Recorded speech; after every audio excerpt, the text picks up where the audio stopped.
Friends, welcome to all in one mix. मैं खुशी और आज आपके साथ डिस्कस करने वाली हूँ क्लास 10 जियोग्राफी का चैप्टर 1 रिसोर्स एंड डेवलपमेंट की क्वेश्चन आंसर को।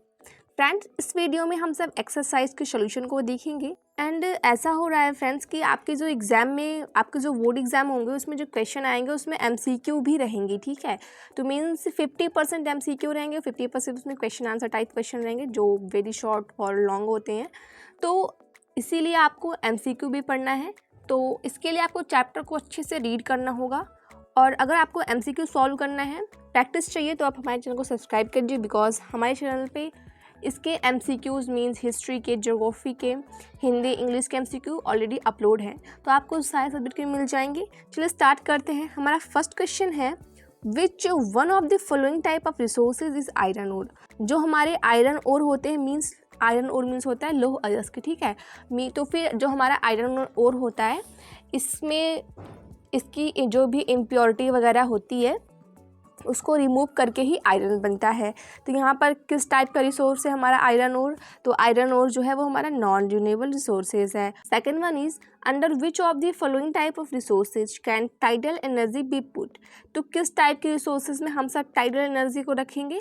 तो यहाँ पर टाइडल एनर्जी का मीन्स होता है कि ना समुद्र में जो बड़े बड़े तूफान वगैरह आते हैं, तो नीचे वो लोग ऐसे स्पाइक्स वगैरह लगा रखे रहते हैं, जिससे जब लहरें उठती हैं तो उसकी जो एनर्जी होती है उससे वो लोग इलेक्ट्रिसिटी का प्रोडक्शन करते हैं। सो यहाँ पर ये हमारा ऑप्शन नंबर ए रिप्लेनिशेबल जो है एनर्जी है हमारी। थर्ड क्वेश्चन है, which one of the following is the main cause of land degradation इन पंजाब। तो क्या हो रहा है ना कि पंजाब में काफ़ी ज़्यादा जो हमारे लैंड हैं उनका डिग्रेडेशन हो रहा है। मीन्स वहाँ पर जो प्लांट वगैरह है ना वो इंड हो रहे हैं। तो वहाँ पर हो क्या रहा है ना कि काफ़ी ज़्यादा अमाउंट में एनिमल्स हैं वहाँ पर ओवर ग्रेजिंग हो रही है, ठीक है। यहाँ पर ओवर इरिगेशन है। फ्रेंड्स, ये ऑप्शन हमारा रॉन्ग है। ऑप्शन नंबर डी है वो राइट आंसर है। और फिर fourth one is, in which one of the following states is the terrace cultivation practice, ठीक है। यहाँ पर टेरेस कल्टीवेशन जो है कौन से स्टेट में मेनली प्रैक्टिस किया जाता है? तो यहाँ पर ये जो पहाड़ी एरिया हमारा होता है वहाँ पर यहाँ पर हमारे टेरेस कल्टीवेशंस का मतलब है ऐसी सीढ़ीदार खेती होती है। मीन्स ऐसे ये लोग खेती करते हैं। तो वो हमारा है उत्तरांचल। उत्तरांचल को ही उत्तराखंड बोलते हैं, जो 2002 में उत्तर प्रदेश से डिवाइड हुआ था, ठीक है, वरना ये इसी का पार्ट था। तो Uttarakhand, Uttaranchal, option number D हमारा राइट है। क्वेश्चन है, in which one of the following state is black soil found. तो इनमें से कौन से स्टेट में ब्लैक सॉइल मिलती है? तो ब्लैक सॉइल जो मेनली मिलती है वो गुजरात में मिलती है। और आपको पता है कि जो ब्लैक सॉइल होती है वो काफ़ी ज़्यादा हेल्दी होती है, किसके लिए? कॉटन के लिए। तो वहाँ पर प्रोडक्शन ऑफ कॉटन काफ़ी ज़्यादा होता है। क्वेश्चन नंबर सेकंड है हमारा, answer the following question in which about 30 words. तो first one is, name 3 state having black soil and the crop which is mainly grow in. तो देखो वो 3 स्टेट हमारे हैं, महाराष्ट्र, मध्य प्रदेश एंड छत्तीसगढ़। तो यहाँ पर इनमें भी ब्लैक सॉइल होती है, मीन्स हमारे गुजरात में भी होती है, इनमें भी होती है। और cotton is mainly grow in black soil, और जो कॉटन होता है उनका प्रोडक्शन होता है ब्लैक सॉइल के अंदर। क्वेश्चन नंबर सेकेंड है, what type of soil is found in the river delta of eastern coast। तो ईस्टर्न कोस्ट एरिया में तो वहाँ पर किस टाइप की सॉइल जो है वो पाई जाती है? Give 3 main feature of the type of soil. और उस मिट्टी के 3 आपको फीचर्स बताने हैं। तो यहाँ पर देखो क्या होता है ना, ईस्टर्न कोस्ट के पास काफ़ी सारी नदियाँ बहकर आती हैं, तो वो अपने साथ बहुत तरह तरह की मिट्टी, बालू, शिल्ट वगैरह बहा कर लेकर आती हैं। तो उस मिट्टी की काफ़ी ज़्यादा अच्छी वैल्यू होगी। आंसर हमारा है, alluvial soil is found in the eastern coastal plain, is particularly in the delta of Mahanadi, the Godavari, the Krishna and the Kaveri। जो हमारी alluvial soil है वो पाई जाती है मेनली ईस्टर्न कोस्टल एरिया में, और वहाँ पर ऐसे तमाम नदियाँ बह के आती हैं, जैसे कि महानदी है, गोदावरी है, कृष्णा नदी है, कावेरी नदी है। तो इन सभी का डेल्टा मतलब ये नदियाँ यहीं पर समाप्त होती हैं।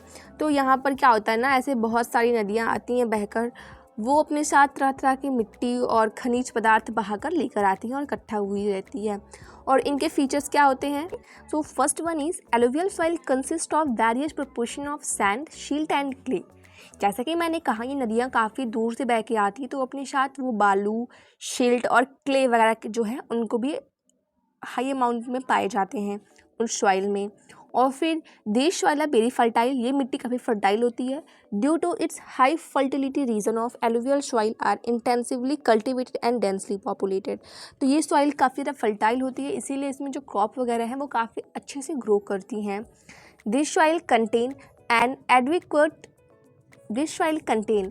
Advocate proportion of potash, phosphoric acid and lime, which are ideal for growth of sugarcane, paddy, wheat and the other cereals and the pulse crop। तो यहाँ पर देखो इन सॉइल में ना हाई अमाउंट में पोटैश, फॉस्फोरिक एसिड, लाइम, ठीक है, means जो चूना होता है वो ये पाया जाता है, जो कि शुगर केन और जो धान होती है मीन्स जिनसे चावल निकलता है वो पैडी, वीट मतलब गेहूँ, और जो भी हमारे अदर सीरियल क्रॉप्स हैं और दाल जो है उन सभी के लिए बेस्ट है एलुवियल सॉइल।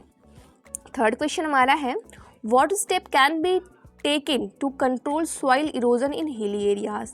तो यहाँ पर देखो हमें कौन से स्टेप लेने हैं जिनसे जो हिली एरियाज़ में जो सॉइल इरोजन है, मिट्टी का कटाव, उन्हें हम रोक सकते हैं। तो यहाँ पर देखो आंसर हमारा है soil erosion in the hilly areas can be control by taking step as mentioned below. तो यहाँ पर हम सब जो भी स्टेप गिवन है उनको फॉलो करेंगे तो जो हिली एरिया में सॉइल इरोजन होता है वो रुक जाएंगे। First one is contour ploughing.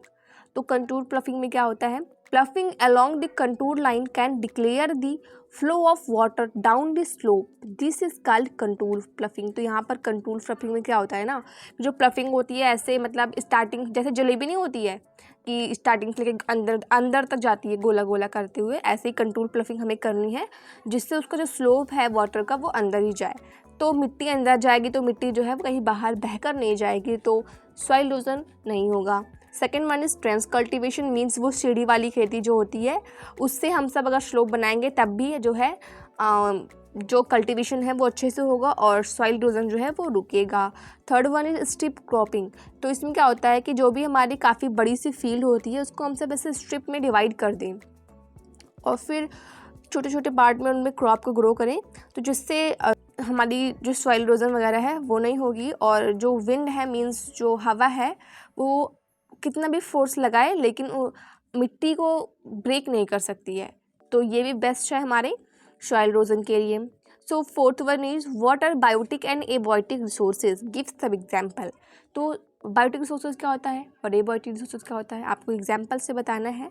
तो biotic resources are obtain from the biosphere and have life such as human beings, flora and fauna, fisheries, livestock, example like forest animals are हमारे biotic resources हैं। देखो biotic resources में वो सब आएंगे ना जो हम सब बायोस्फीयर से ऑब्टेन करते हैं, मीन्स उनमें जीवन भी होता है, जैसे कि हमारे फ्लोरा फना है, प्लांट हैं, एनिमल्स हैं, वो सब, फिश हैं, ठीक है, और जो भी हमारे ओशन के अंदर होते नहीं एनिमल्स, प्लांट वगैरह, वो सभी हमारे बायोटिक रिसोर्स में आएंगे। और एबायोटिक रिसोर्स में क्या होता है ना कि इसमें नॉन लिविंग थिंग आती है बट वो भी नेचर की ही होती हैं, लाइक रॉक्स है, मेटल है, लैंड है, वाटर है, मिनरल्स हैं, ठीक है, ये सभी हमारे एबायोटिक रिसोर्सेज में आएंगे। सो फ्रेंड हमारा थर्ड क्वेश्चन का फर्स्ट वन इज, इसमें इसे हम सब कहते हैं long answer type question. So mainly आपके एग्जाम में अगर आता है तो 5 मार्क्स का आएगा। So first one is explain land use pattern in India and why has the land under forest not increase much since 1960 से 1961। तो आपको बताना है कि हमारे इंडिया में जो लैंड है वो कैसे यूज़ किया जा रहा है और क्यों जो फॉरेस्ट है वो इंक्रीज़ नहीं हो रहे हैं हमारे इंडिया में 1960 से 1961 के अंदर, तब से वो इंक्रीज़ नहीं हो रहे हैं, फॉरेस्ट मेनली कम ही होते जा रहे हैं। तो ऐसा क्यों है? सो आंसर देखेंगे, land resources in India are primarily divided into agriculture land, forest land, land meant for pasture and grazing and waste land. तो यहाँ पर देखो जो लैंड रिसोर्सेज हैं हमारे इंडिया में उनको प्राइमली बहुत सारे पार्ट में डिवाइड किया गया है, जैसे कि कुछ खेती के लिए लैंड है, लैंड वो भी है बट उसे हम सब यूज़ करते हैं for agriculture. Next one is forest land, वो जंगल वाला है, वहाँ पर कोई जाता नहीं है ऐसा वाला, वहाँ पे एनिमल्स वगैरह रहते हैं। नेक्स्ट है हमारा land meant for pasture, means जो पहाड़ी एरिया में लैंड होता है उनका मोस्टली यूज़ होता है पास्चर मीन्स चरने के लिए, जो जानवर होते हैं उनको खाने के लिए, चराने के लिए वो उस लैंड का यूज़ करते हैं। और फिर next one is waste land, जो भी हमारे रॉक हैं, एरिड डिज़र्ट एरिया है, जैसे कि जो थार डिज़र्ट है हमारे राजस्थान में, वो सभी आएंगे जिनमें हम सब यूज़ नहीं कर पाते हैं एग्रीकल्चर पर्पज़ के लिए, तो वो हमारे वेस्ट लैंड होंगे। According to recent data, about 54% of the total land area is cultivated or fallow. 22.5% is covered by forest and 3.45% is used for grazing. तो अकॉर्डिंग जो रिसेंट डेटा आया है उसके हिसाब से जो 54% का हमारा टोटल लैंड है ना वो यूज़ होता है एग्रीकल्चर के लिए, और फिर 22.5% जो लैंड है वो फॉरेस्ट से कवर है, और बाकी का 3.45% जो लैंड है वो ग्रेजिंग के लिए मीन्स जानवर चराने के लिए यूज़ किया जाता है. The rest is a waste land, और जो बाकी हैं वो वेस्ट लैंड है और जिनका यूज़ हम सब कल्टिवेशन के लिए भी नहीं करते हैं. The improper use of forest land had degraded the available land area and has made the conservation of forest difficult. Human activities such as deforestation, mining and crane cultivated to slow growth rate of forest. This land under forest has increased by only about 4% since 1960s to 1961. यहाँ पर देखो मैंने इतना लंबा सा पढ़ दिया. इसमें है क्या कि देखो हम सब जो लैंड है ना उसका सही ढंग से प्रयोग नहीं कर रहे हैं, और देखो हम सब यूज़ करते हैं लैंड का लाइक माइनिंग के लिए भी, कहीं पर सोना है, हीरा तो नहीं है, कहीं पे कोयला तो नहीं है, पेट्रोलियम तो नहीं है. फॉसिल फ्यूल्स को सर्च करने के लिए भी लैंड का यूज़ करते हैं हम सब. तो जिससे जो ग्रोथ रेट है हमारे फॉरेस्ट का ना वो थोड़ा स्लो है, पर है ठीक है. ये नहीं कि फॉरेस्ट बन नहीं रहा है, थोड़ा थोड़ा सा जो फॉरेस्ट का ग्रोथ रेट है वो इंक्रीज़ हो रहा है. तो 1960 से 61 के अंदर 4% इंक्रीज़ हुआ है. ठीक है. सो फ्रेंड हमारा लास्ट क्वेश्चन है, how have technical and economic development led to more consumption of resources. यहाँ पर देखो हमारी जैसे कि इंडिया में और अदर भी कंट्रीज में जो टेक्नोलॉजी का काफ़ी ज़्यादा इस्तेमाल हो रहा है, तो काफ़ी सारी कंट्री डेवलप कर रही हैं, तो आगे तो बढ़ रही हैं, लेकिन हम सब उस टाइम पे ना हमारे जो भी रिसोर्सेज है उनका हाई अमाउंट में कंजम्पशन कर रहे हैं, मीन्स उनको यूज़ कर रहे हैं. हमारा first one is technological development provide sophisticated equipment. As a result, production increase, ultimately leading to consumption of more resources. Next one is technological development also lead to economic development.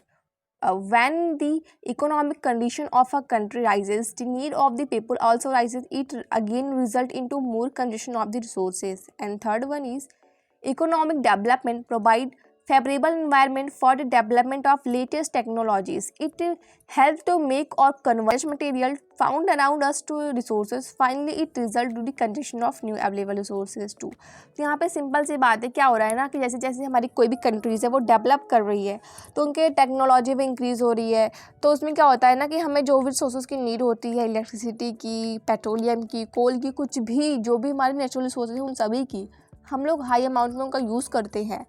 तो देखो simple सी बात है, वो सब resources धीरे धीरे कम तो हो रही हैं, लेकिन हमें उनकी नीड भी है बिकॉज पॉपुलेशन भी इंक्रीज़ हो रही है, तो बिना उनसे हमारा काम नहीं होगा. ठीक है.